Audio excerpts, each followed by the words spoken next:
So I wanted to talk about how we came to have a raised stone patio at the side of our waterfront home.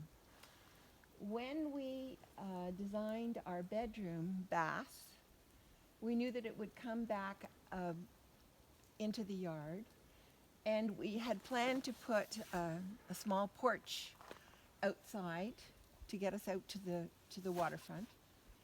And we were told by the township that we were not allowed to do that because we were too close to the water. However, we were also told that we could landscape.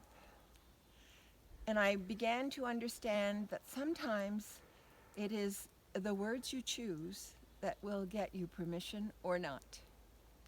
So we spent a fortune buying rock and stone and putting up this beautiful raised patio without a permit.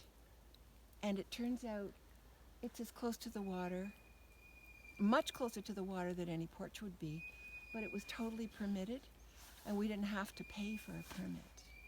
So some of the things that you can do at your cottage, you need to talk to people about.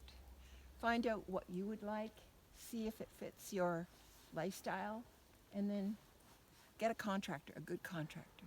I should tell you that the first contractor who did this did a poor job. And we ended up having to hire a different contractor. And so that patio cost us twice as much as it should have. But this will never move. It is beautifully done. And the fellow who did it finally was a stone expert. So a lesson learned. It was a little costly, but we now know all about making stone patios. We also put a patio in at the back just to make it easier for us to go from our family entrance down to our basement. And we also have installed, we had our septic expert put in some lids for access to our septic. Our septic is in that patio. The tank is there, the lids are there, and the septic bed runs off of that. And you have to have grass, and we have the smallest lawn in the world just to accommodate the septic bed. But it made it all very, very convenient so that we were able to get to everything we'd have to get to. And we have it pumped every 3 years on a schedule, and so it's well looked after.